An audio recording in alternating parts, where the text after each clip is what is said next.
खामोशी, दिल छू लेने वाली कहानी। सुबह का वक्त था, लेकिन उस घर में सुबह जैसी कोई ताजगी नहीं थी।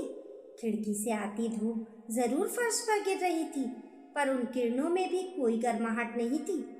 रसोई में चूल्हा जल रहा था, कुकर की सीटी आने ही वाली थी और घर की बहू नेहा अकेली बिना किसी से कुछ कहे रोज की तरह काम में लगी हुई थी। शादी को 3 साल हो चुके थे, लेकिन इस घर में आज तक उसे अपनापन महसूस नहीं हुआ था। हर सुबह उसके लिए एक नई परीक्षा लेकर आती थी, जिसमें पास होना जरूरी था, वरना तानों और अपमानों की लंबी सूची तैयार रहती थी। नेहा पढ़ी लिखी थी, शहर में पली बड़ी थी, लेकिन जब इस घर में आई तो उसने अपने सारे सपने, अपने सारे सवाल, सब कुछ जैसे एक संदूक में बंद कर दिए थे। उसे सिखाया गया था कि ससुराल में बहू का सबसे बड़ा गहना उसकी चुप्पी होती है, और नेहा ने उसी चुप्पी को अपना कवच बना लिया था। सास की कड़वी बात हो या रिश्तेदारों की तिरछी नजर, वे सब कुछ सह जाती थी, क्योंकि उसे लगता था कि समय के साथ सब ठीक हो जाएगा। लेकिन समय यहाँ सिर्फ बीत रहा था, बदल कुछ नहीं रहा था। सास शारदा देवी शुरू से ही नेहा को पसंद नहीं करती थी। उन्हें लगता था कि बहू अगर ज्यादा पढ़ी लिखी हो तो वे सिर पर चढ़ जाती है। नेहा का शांत रहना, किसी बात का जवाब न देना शारदा देवी को उसकी अच्छाई नहीं बल्कि उसकी कमजोरी लगता था। अक्सर वे पड़ोसियों के सामने कह देती, आजकल की लड़कियों को घर चलाना आता ही नहीं, बस पढ़ाई लिखाई कर लो, वही सब कुछ है। नेहा वहीं खड़ी रहती, सिर झुकाए, मानो ये शब्द उसके लिए नहीं कहे जा रहे हों, लेकिन हर एक शब्द उसके दिल पर निशान छोड़ जाता। रोहन, नेहा का पति, सुबह ऑफिस और रात को थक कर घर लौटने वाला इंसान था। उसे लगता था कि उसकी पत्नी सब संभाल रही है, क्योंकि उसने कभी शिकायत नहीं की। नेहा ने कभी ये नहीं कहा कि दिन भर उसे कितना कुछ सुनना पड़ता है, कभी ये नहीं बताया कि वे अंदर से कितनी थक चुकी है। उसे डर था कि अगर उसने बोलना शुरू किया तो कहीं रिश्तों की वो पतली सी डोर भी ना टूट जाए, जिसे वे बड़ी मुश्किल से थामे हुए थी।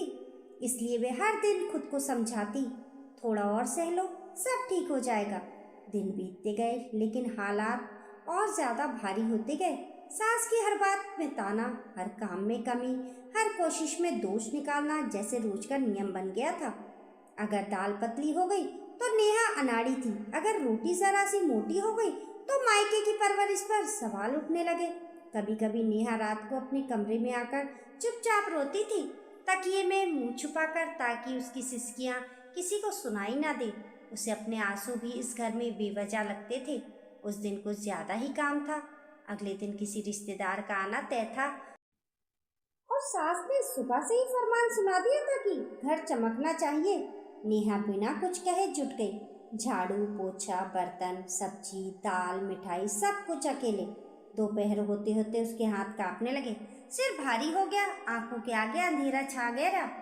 फिर भी वह रुकी नहीं, क्योंकि उसे पता था कि रुकना यहाँ गुनाह है। काफी देर बाद उसने हिम्मत जुटाकर धीमी आवाज में कहा, माँ जी, थोड़ा आराम कर लूँ क्या?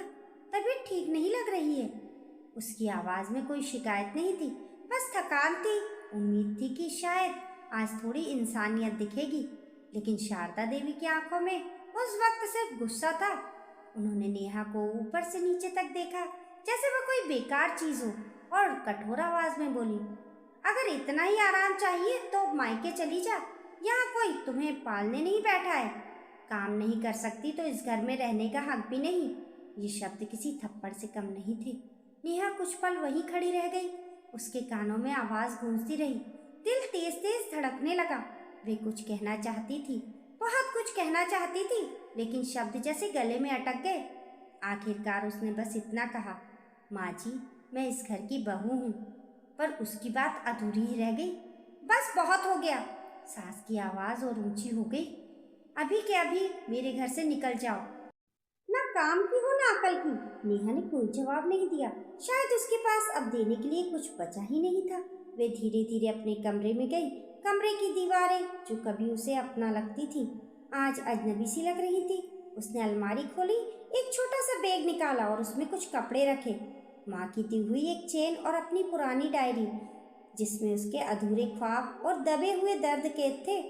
जब वे दरवाजे तक पहुंची तो उसने एक बार पीछे मुड़कर उस घर को देखा। वही घर जहाँ उसने रिश्ते निभाने की पूरी कोशिश की थी, जहाँ उसने खुद को हर दिन थोड़ा थोड़ा तोड़ा था। उसकी आंखों में आंसू बह रहे थे, लेकिन चेहरे पर कोई शिकवा नहीं था। वह चुपचाप बाहर निकल गई, बिना किसी हंगामे के, बिना किसी बदले के।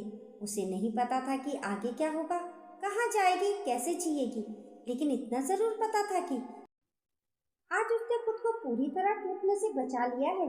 उसकी चुप्पी आज भी उसके साथ थी, लेकिन इस बार वह कमजोर नहीं, बल्कि उसकी सबसे बड़ी ताकत बनने वाली थी। नेहा घर से निकल तो आई थी, लेकिन उसके कदम किसी मंजिल की ओर नहीं बढ़ रहे थे।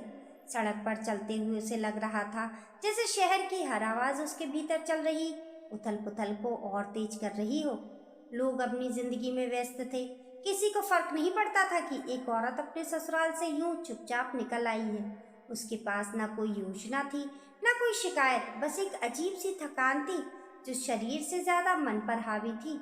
वे सीधे मायके नहीं जाना चाहती थी, क्योंकि उसे डर था कि वहाँ सवाल होंगे, ताने होंगे और सबसे ज्यादा होगा समझौता कर ले का उपदेश, जिसे सुनने की उसमें अब ताकत नहीं बची थी। उसने अपनी पुरानी सहेली पूजा को फोन किया। पूजा ने उसकी आवाज़ सुनते ही समझ लिया कि कुछ बहुत गलत हुआ है। बिना ज़्यादा पूछे उसने नेहा को अपने घर बुला लिया। पूजा का छोटा सा घर था, लेकिन वहाँ इंसानियत थी, अपनापन था। नेहा ने पहली बार महसूस किया कि चार दीवारों के बीच सुकून भी हो सकता है। रात को जब वह पूजा के घर के एक कोने में लेटी तो उसकी आंखों से आंसू लगातार बहते रहे। वह रो रही थी अपने अपमान के लिए, अपने टूटे विश्वास के लिए और उस चुप्पी के लिए जो उसने इतने सालों तक अपने गले में बांध रखी थी। अगले कुछ दिन नेहा के लिए बहुत भारी थे। सुबह उठते ही दिमाग में वही सवाल घूमता, अब आगे क्या। उसके पास ज्यादा पैसे नहीं थे, ना कोई बड़ा सहारा, लेकिन उसके पास कुछ था जो अब तक उसने कभी पहचाना नहीं था, उसकी काबिलियत। उसने अपनी डायरी खोली, वही पुरानी डायरी जिसमें उसने कभी कभी अपने दर्द को शब्दों में उतारा था। पहली बार उसने उन पन्नों को सिर्फ रोने के लिए नहीं, बल्कि कुछ बनने के लिए खोला। उसने लिखना शुरू किया, अपने अनुभव, अपने जज्बात, अपनी कहानी और उन औरतों की कहानियाँ जो हर दिन चुप रहकर सब सह लेती हैं। पूजा ने उसे ऑनलाइन काम के बारे में बताया, कंटेंट लिखना, ब्लॉग्स, छोटी छोटी कहानियाँ। शुरुआत में नेहा को डर लगा, उसे लगा क्या मैं कर पाऊंगी, लेकिन फिर उसे अपनी सास के शब्द याद आए, काम की नहीं है। वही शब्द उसके भीतर एक आग बनकर जल उठे। उसने ठान लिया कि वे खुद को साबित करेगी, किसी को दिखाने के लिए नहीं बल्कि खुद के लिए। दिन रात उसने खुद को काम में झोंक दिया। कभी थकती, कभी हार मानने का मन करता, लेकिन फिर वह अपने बीते अपमान को याद कर लेती और फिर से उठ खड़ी होती। उधर उस घर में जहाँ से नेहा निकली, हालात बदलने लगे थे। पहले दिन शारदा देवी को लगा कि बहू के बिना भी सब ठीक चल जाएगा, लेकिन दूसरे ही दिन रसोई में खड़े होकर उन्हें एहसास हुआ कि हर काम अपने आप नहीं हो जाता। तीसरे दिन घर बिखरा हुआ लगा। चौथे दिन रिश्तेदारों के सवाल चुभने लगे, बहू कहाँ है। रोहन ने जब घर आकर नेहा को नहीं देखा तो पहली बार उसके मन में एक अजीब सी बेचैनी हुई। उसने माँ से पूछा, नेहा कहाँ गई। शारदा देवी ने रूखे से कहा, वो अपने आप चली गई, हमें उसकी ज़रूरत नहीं। लेकिन सच ये था कि घर को उसकी ज़रूरत थी, और शायद रोहन को भी। धीरे धीरे रोहन को एहसास होने लगा कि नेहा सिर्फ घर का काम नहीं करती थी, बल्कि पूरे घर को जोड़ के रखती थी। उसकी खामोशी में भी एक सुकून था जो अब घर से गायब हो चुका था। रात को रोहन को नींद नहीं आती। उसे नेहा का शांत चेहरा, उसकी थकी मुस्कान और बिना शिकायत सब सह लेने वाला स्वभाव याद आने लगा। उसे पहली बार अपनी गलती दिखने लगी कि उसने कभी ये जानने की कोशिश ही नहीं की कि उसकी पत्नी किस हाल में जी रही है। नेहा की जिंदगी अब धीरे धीरे पटरी पर आ रही थी। उसके लिखे शब्द लोगों तक पहुंचने लगे थे। कुछ छोटे छोटे काम मिले, फिर थोड़े बड़े। पैसे कम थे, लेकिन आत्मसम्मान बहुत था। हर बार जब उसे पहला भुगतान मिलता, उसकी आंखें भर आती। वह पैसे के लिए नहीं रोती थी, बल्कि इस एहसास के लिए कि वह किसी पर बोझ नहीं थी। उसने खुद को फिर से जीना सीख लिया था। अब उसकी चुप्पी मजबूरी नहीं थी, बल्कि उसकी पसंद थी। वह वहाँ बोलती थी जहाँ बोलना जरूरी था। एक दिन रोहन ने आखिरकार नेहा को फोन किया। फोन की घंटी बजती रही और नेहा उसे देखती रही। दिल जोर जोर से धड़क रहा था। बहुत हिम्मत करके उसने कॉल उठाई। कैसी हो?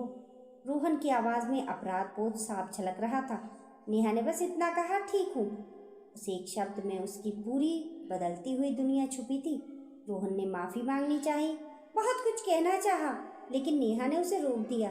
उसने कहा, मुझे अभी कोई जवाब नहीं चाहिए, मुझे सिर्फ इतना चाहिए कि मेरी खामोशी को आप कमज़ोरी मत समझना। फ़ोन कट गया, लेकिन उस बातचीत ने दोनों की ज़िंदगी की दिशा बदल दी। नेहा अब वही लड़की नहीं थी जो चुपचाप सब सह लेती थी। वे अभी भी शांत थी, लेकिन उसके भीतर एक मजबूत औरत जन्म ले चुकी थी। उसे नहीं पता था कि आगे उसका रिश्ता किस मोड़ पर जाएगा, लेकिन इतना तय था कि अब वह खुद को खोकर किसी रिश्ते को नहीं निभाएगी। समय के साथ हालात बदलते चले गए। जिस घर में नेहा की चुप्पी को कभी उसकी कमजोरी समझा गया था, उसी घर में अब उसकी कमी हर दिन महसूस की जा रही थी। शारदा देवी पहले इसे अपनी जिद मानती थी, लेकिन जब रोजमर्रा की जिंदगी बोझ बनने लगी, तब उन्हें एहसास हुआ कि नेहा सिर्फ काम करने वाली बहू नहीं थी, बल्कि उस घर की नींव थी। पहली बार उन्होंने पीछे मुड़कर सोचा कि कहीं उन्होंने बहू के साथ बहुत ज्यादा सख्ती तो नहीं कर दी। रोहन ने कई बार नेहा से बात की, बिना दबाव के, बिना वादों के। वे अब समझ चुका था कि रिश्ते सिर्फ निभाने से नहीं, समझने से चलते हैं। एक दिन शारदा देवी ने खुद नेहा को फोन किया। आवाज में वो पुराना घमंड नहीं था, बल्कि थकान और पछतावा था। बहू, अगर हो सके तो घर आ जाओ, उन्होंने धीमी आवाज में कहा। नेहा कुछ पल चुप रही, वही चुप्पी जिसने उसे टूटने से बचाया था। फिर उसने शांति से जवाब दिया, माँ जी, मैं आपसे नाराज नहीं हूँ, लेकिन अब मैं वही नेहा नहीं रही जो सब सह लेती थी। उसकी आवाज़ में ना गुस्सा था, ना बदला, बस आत्मसम्मान था। कुछ दिनों बाद नेहा घर लौटी, लेकिन शर्तों के साथ नहीं, समझ के साथ। अब वैसे बहू नहीं थी, बल्कि एक ऐसी औरत थी जिसने खुद को पहचान लिया था।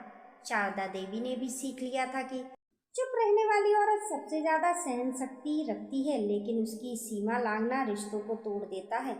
उस घर में अब पहले जैसी शांति नहीं थी, बल्कि एक नई समझ थी। नेहा की चुप्पी अब डर नहीं थी, बल्कि उसकी ताकत थी, और यही उसकी सबसे बड़ी जीत थी। दोस्तों, औरत की खामोशी को कभी उसकी कमजोरी मत समझो, क्योंकि जब वो खुद के लिए खड़ी होती है तो पूरी दुनिया बदल सकती है। आपकी इस कहानी के बारे में क्या राय है, हमें कमेंट करके ज़रूर बताएं, और कहानी पसंद आने पर लाइक और शेयर करें। ऐसी ही अच्छी अच्छी कहानियों के लिए चैनल को सब्सक्राइब करना ना भूलें। मिलते हैं फिर एक नई कहानी के साथ, तब तक के लिए नमस्कार।